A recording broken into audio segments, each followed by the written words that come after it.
Good morning, everybody. I'm not going to make a long speech about myself or anything like that, don't worry.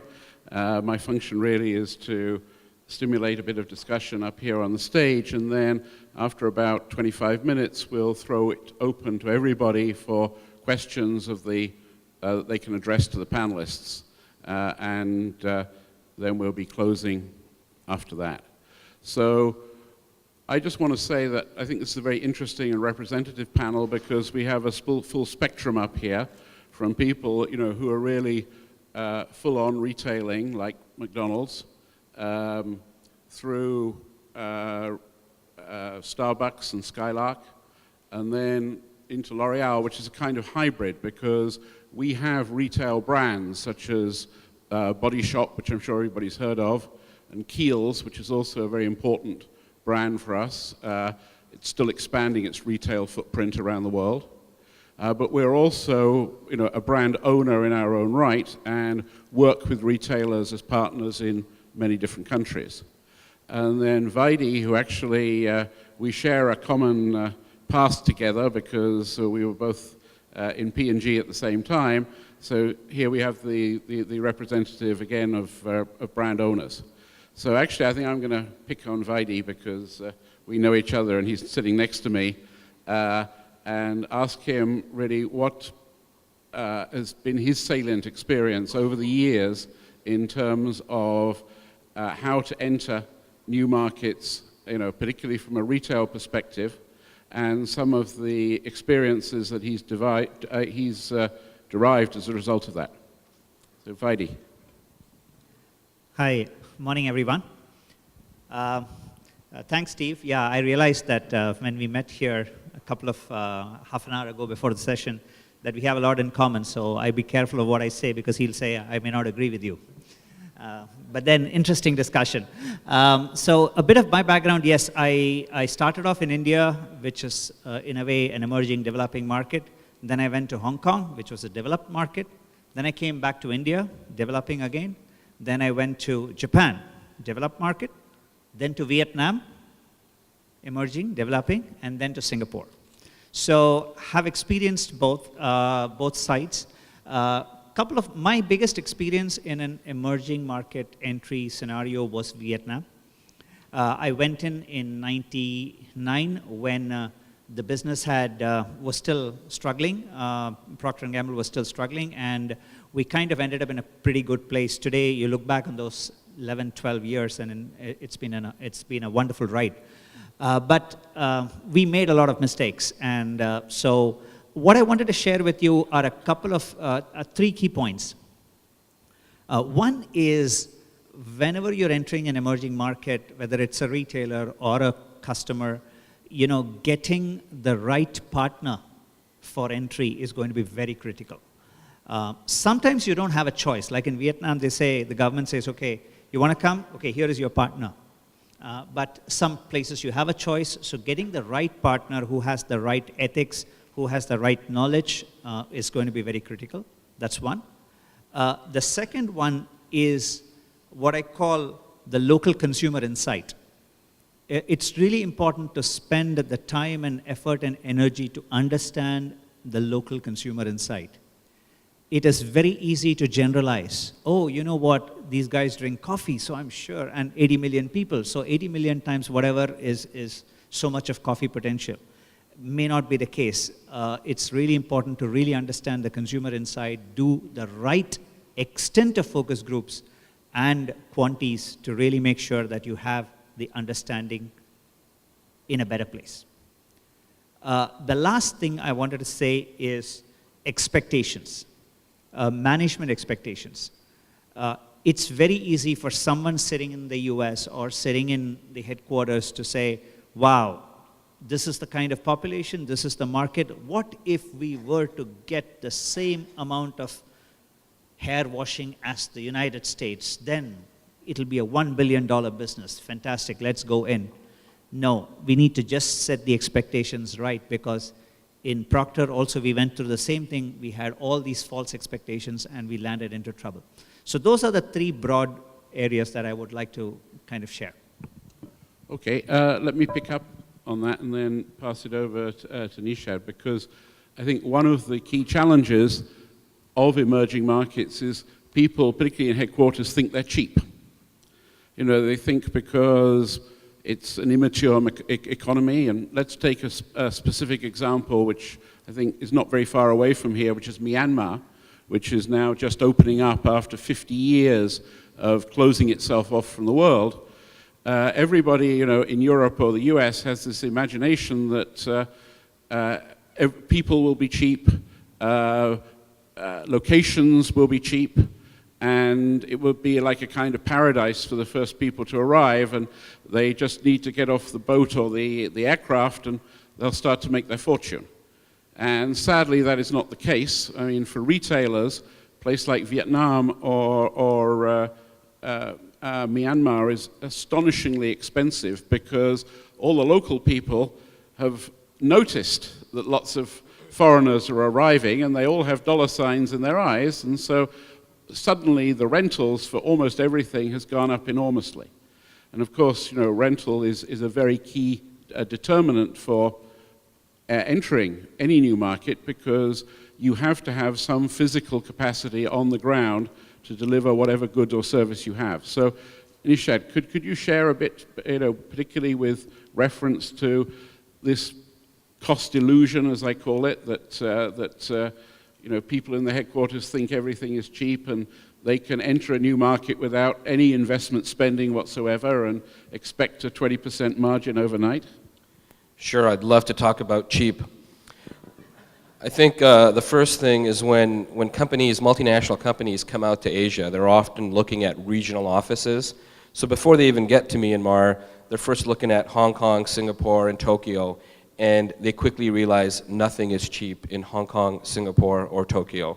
So that would be the first thing I'd say. The second thing, when you talk about going into that emerging market and things being cheap, I think there's a misunderstanding that many multinational companies have at the most senior levels.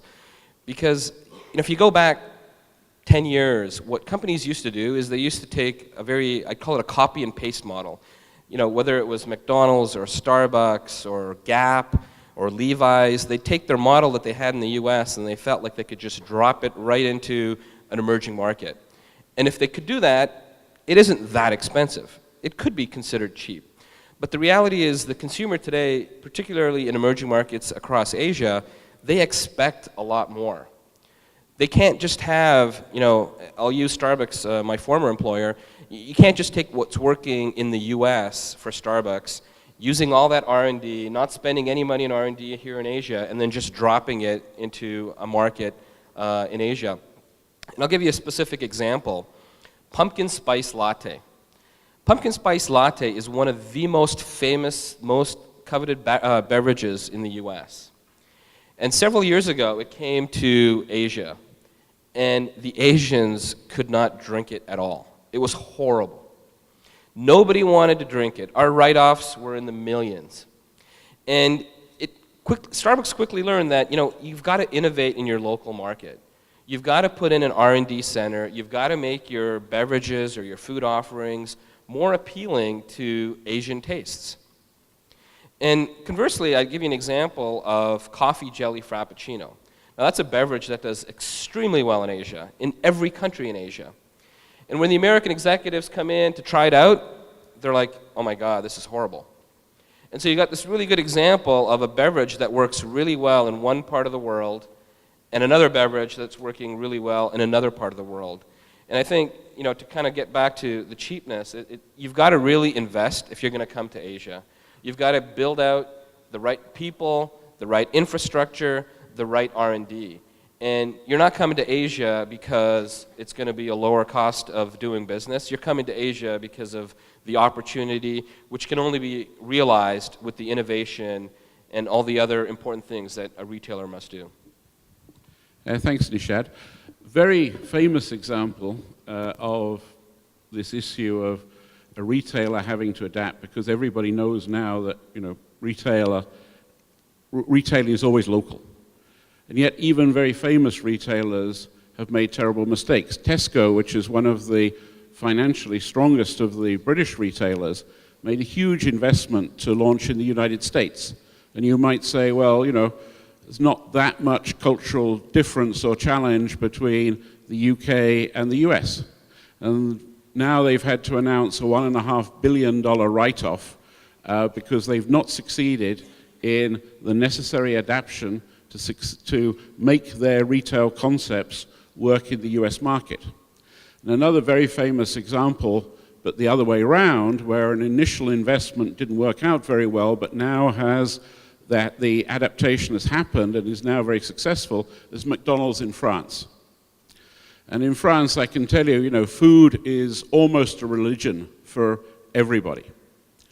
And the French are brought up from birth to believe that they have the finest gastronomy tradition in the whole world.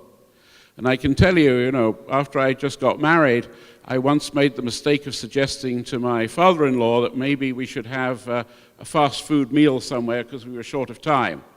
And, you know, he didn't like me very much anyway, but I think he really hated me after I suggested that. And yes, but at the beginning, McDonald's in France really struggled, but now it's been a complete transformation, a complete turnaround, and a very successful adaptation of the international menu to meet the needs and aspirations of French consumers.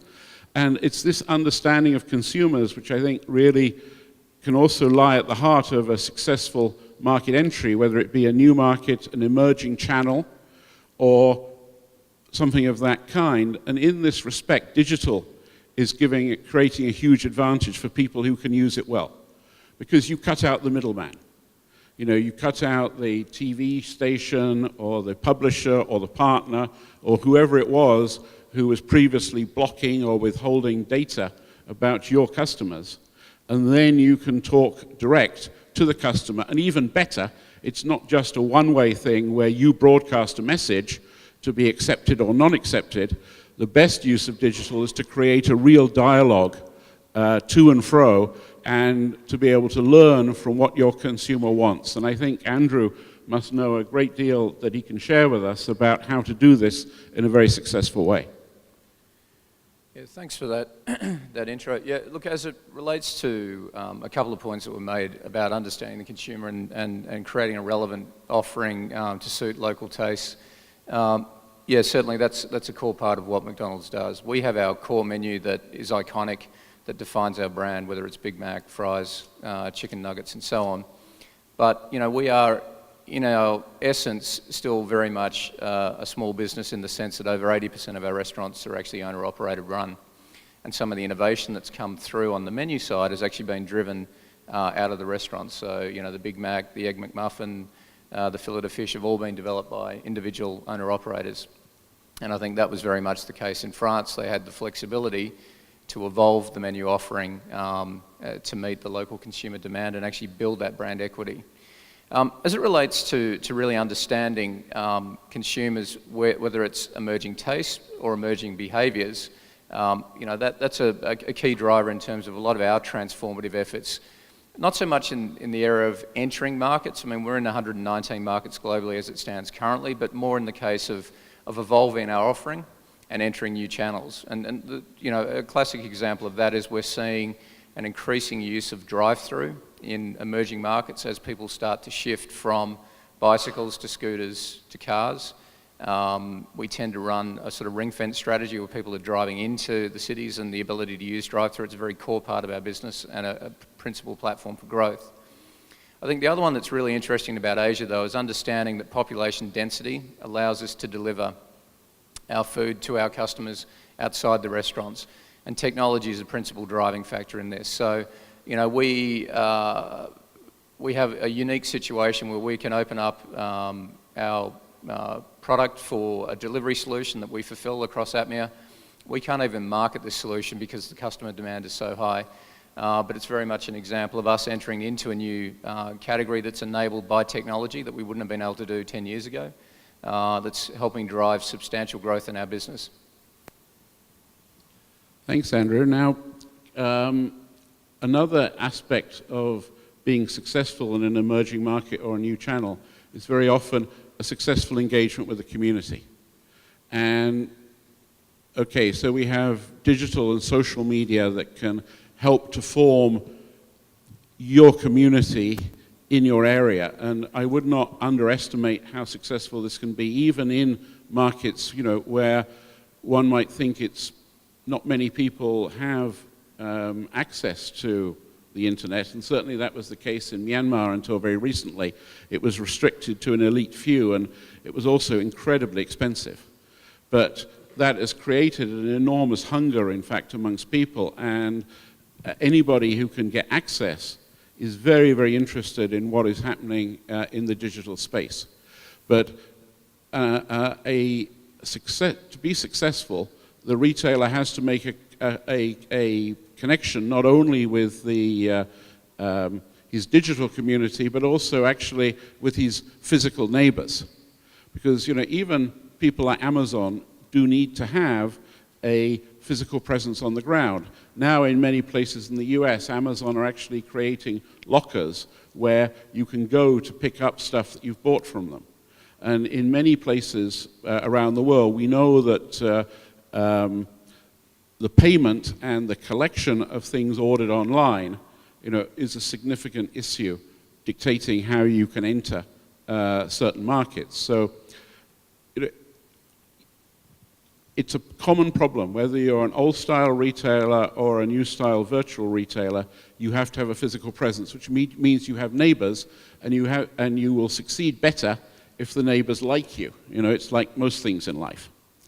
So, one question really that I'd like to pose to folks on the panel is, can you give us some successful experiences and unsuccessful experience of how to get along with the neighbors, knowing that in most countries, much of retail is dominated, in fact, by mom and pop, small-scale family operations who are terrified when they hear that a multinational is coming in town and run straight away to the local politicians and say, keep them out, keep them out.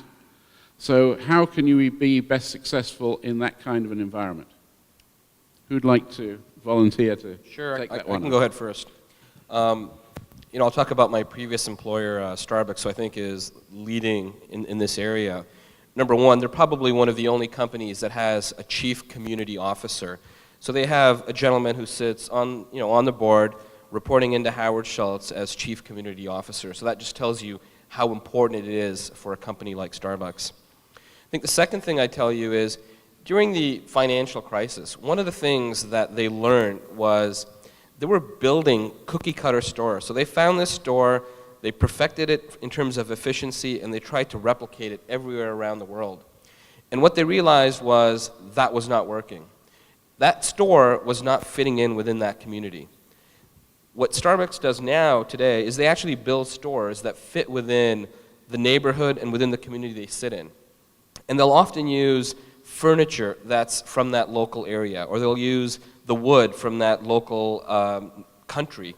They'll, you know, an example, in Thailand, they'll have rice cakes, and the rice that's going into the rice cakes is from a farm that's in Thailand. And so what they've done is they've really tried to make some real connections with the community. Every store will have a community board, and they'll have community events. Singapore, as an example, does an excellent job where when you go to the POS to pay, you'll notice there's some DVDs there. Those DVDs are representing artists that are within the local community. And so what they've done is they've really found ways to connect with the consumer, with the community, and then as well as the consumer. And I think that's just, you know, leading edge. And I think a lot of companies will start doing something similar. So let me give you a not so successful example. In the year 94-95, when P&G entered Vietnam, one of the big mistakes that we did was not really linking up with the government and the Ministry of Investments very well. We used to have consultants, and we said, oh, you know, we can't meet the government. You know, let's let the consultants meet them. They know how to make it work. And the company, the government really found that P&G was a company which was very aloof, not very much involved with the business in Vietnam. and we landed into a host of troubles. We realized the painful way that in order to be successful, we need to have that relationship, the personal relationship with the government. And it's nothing, it's just meet and greet, share with them what our game plan for growth is, and just getting them involved in the growth, participating in their investments. So later on, when we learned what we need to do differently, we did two things.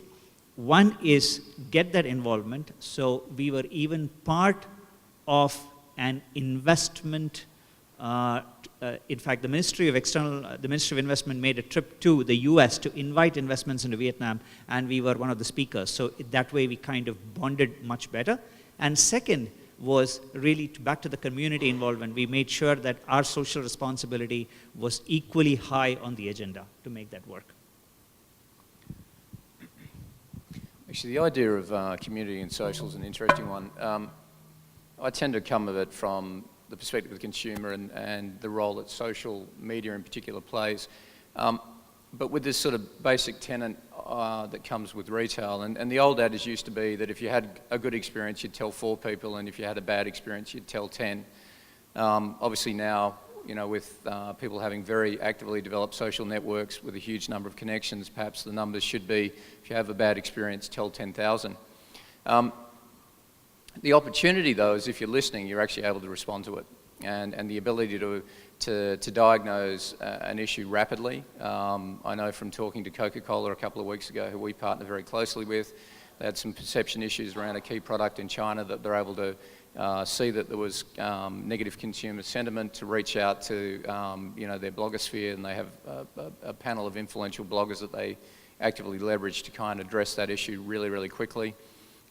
We had to do the same in China recently with the issue of hormone use in chicken. Fortunately, not through our suppliers, but something our direct competitor had to address.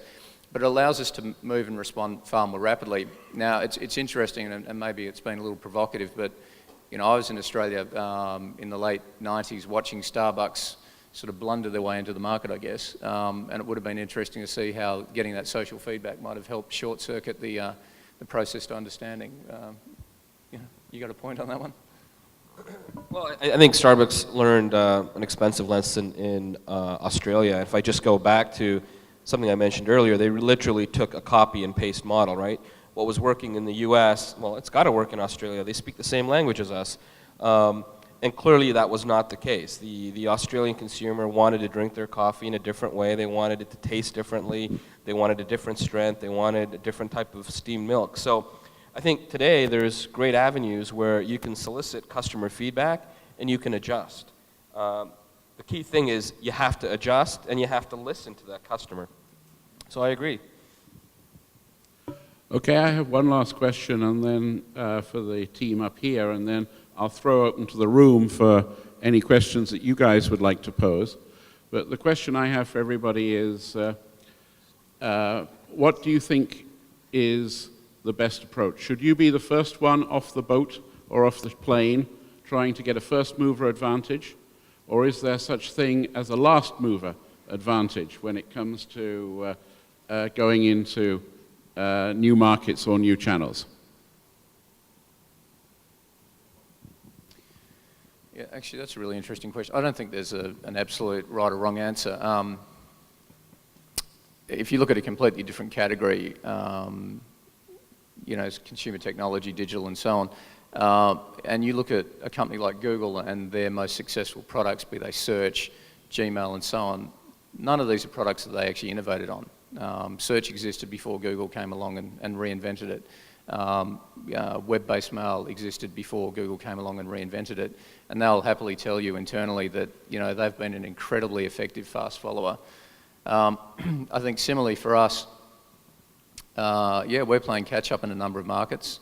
KFC, to be honest, have done a fantastic job really focusing on markets where chicken is the favoured protein, and have built very extensive presences in those markets, and it's something that we're pushing very fast to catch up on. So in some instances, we've been successful by being first into market. In other instances, we have to follow and we have to change our strategy, but if we get it right, we can accelerate quite quickly.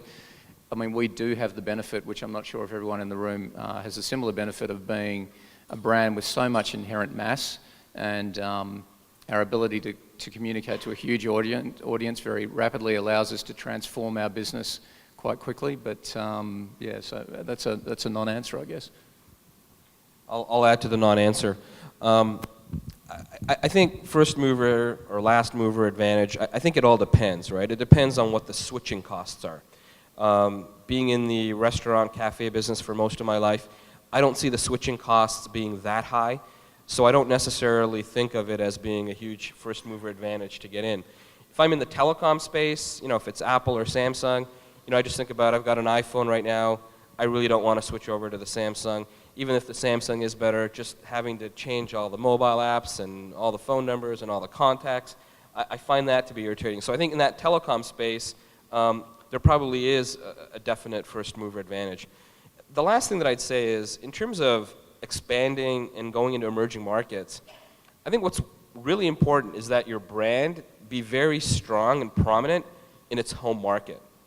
You know, the last thing you'd want to see is, and I'll just pick any random company, so I'll just pick Gap.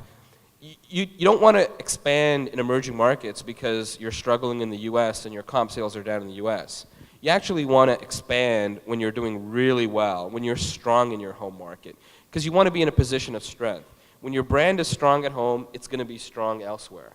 If your brand is not strong at home, the chances of it being strong elsewhere are not that limited, or are not that strong.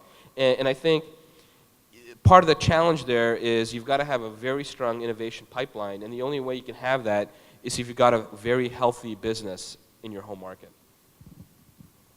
Sorry, may I just jump in on that? It's a very interesting point, and there's been a lot of study done, in fact, to prove that if you have a weak brand, expanding it is actually the last thing that should be on your priority. You've got to fix your brand in your home core market first. But there are one or two exceptions, and talking about L'Oreal, about 40 years ago, the guy who was running L'Oreal at that time decided to create a new hair care brand from scratch, which he did. And his specification was it should be very luxurious and to the highest possible standard of scientific know-how. And that brand, you know, is now Kerastase. Now, to some of the points made earlier, I think hair and shampoo is one of the fewest or lowest switching costs around that there can possibly be. Yet this brand has been quite successful, but strangely enough, the biggest market for it now is not at all France, and I'm not talking about sheer size of market, I'm talking about market share. It's actually, the home of this market now is in Japan, where it has a very significant market share, and most of the development work for the brand is done there. And it is interesting how brands that intend to be global can sometimes actually switch their center of gravity from one part of the world to another. So that was just an observation I wanted to share. I don't know if that's also been true in food businesses or other areas. Maybe some more examples. The only example I can think of is 7-Eleven, right? So 7-Eleven started off as a US brand. I think 7-Eleven is significantly stronger in Asia today than it is anywhere in North America. Yeah, that's true. Yeah, no, I agree. Back to the first mover advantage question, I'm kind of more inclined to the first mover advantage. However, we need to get your facts right. We need to do it absolutely right.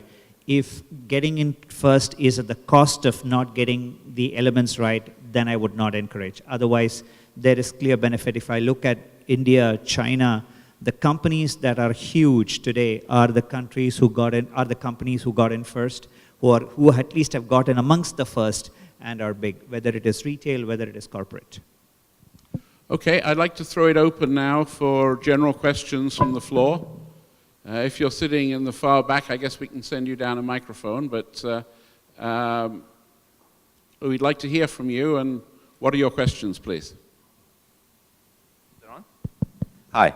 Yeah, so with regards to localizing processes, have you found that there's a need to localize processes as well when you go into emerging markets? Yeah, look, McDonald's is known for its operational excellence, that's for sure. The actual piece that was franchised was the restaurant process of producing the food, not so much the brand and certainly not the marketing piece. It's kind of, again, it's a half answer, but the general answer is we look to sustain that level of operational excellence in all markets so that you have a consistently quality experience irrespective of which market you go into and which McDonald's you walk into. The counterpoint to that, though, is obviously we need to make adjustments based on local market conditions, and the example that springs to mind is in India we actually run 2 complete kitchens in our restaurants, one for the veg line and one for the non-veg line. However, the process of producing the food remains absolutely identical in terms of food handling processes, the way in which we deliver the food in the time that it takes to do it. So, you know, that's our DNA. We understand what our brand stands for. It's good food delivered fast. The operational excellence piece is absolutely critical to delivering that. It's certainly one thing, as somebody who's relatively new to the QSR space, it's been interesting to observe how others do it and how inconsistent the product can be. So we tend to keep that one pretty much locked in stone. What I'd add to that is the process, we like to keep it standardized. But what's interesting is the frequency of the particular activity is different. So if I use the example of Starbucks, in the US, it's a lot of takeout business. So it's a lot of the paper cup.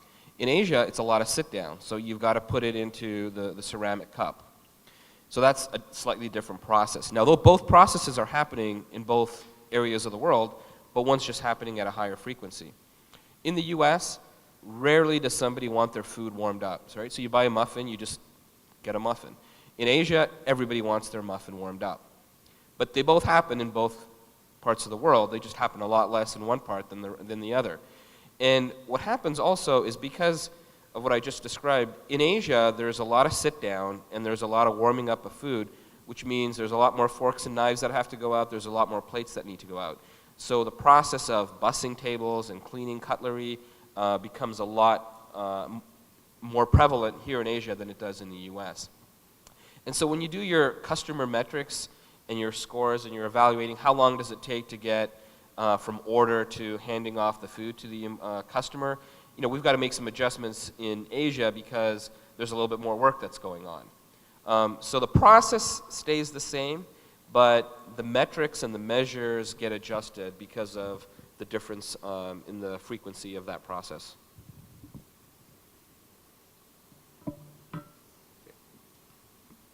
Hi, this is Claire from Spooky. This is a question more about emerging channels than specifically markets. We discussed the one-size-fits-all strategy and the pitfalls of that, and the benefits of localization from a market strategy or market entry perspective. I'm interested in your perspectives on how that relates to emerging channels, the degree to which localization is important in emerging channels, and specifically when you look across Asia Pacific, the different levels of sophistication of different consumers in different markets. Okay, I can talk to that primarily around delivery and then the use of web and mobile to enable that process. It's a huge growth engine for us. I'm still amazed that we can literally go from 0 to a $100 million e-commerce business in under a year by literally tapping into latent consumer demand and moving the service delivery from a call center to a web-based interface.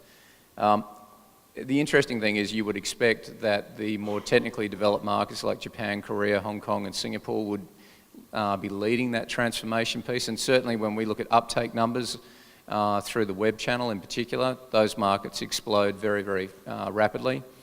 The caveat to that though is, as with almost all things technology and digitally related, the customer is leading this journey, okay? We're following this process, and I remember Keith Weed from Unilever saying we need to catch up and leapfrog the customer so that, you know, when the customer arrives, we're already there. I think that's incredibly optimistic. What we're seeing in markets like Thailand, Malaysia, Indonesia, and so on, that the mobile phone penetration rate is already incredibly high on, you know, at least a GSM basis. The migration to 3G devices and smartphone devices in particular is occurring so rapidly, And the other key point is that that entire web experience is no longer going to be driven by a PC, but it's actually going to be driven by a mobile. So it's actually our capacity to catch up and deliver a viable, compelling, customer-relevant offer via those channels that's actually ensuring that we're succeeding versus us actually creating the channel in itself, if that makes any sense.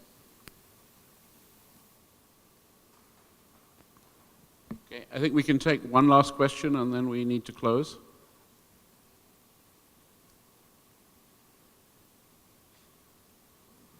Okay, well, I think we'll wrap up, and I'd like to thank everybody on the panel for participating. I learned a lot from listening to my friends up here, and I hope you did too. So thanks very much, everybody.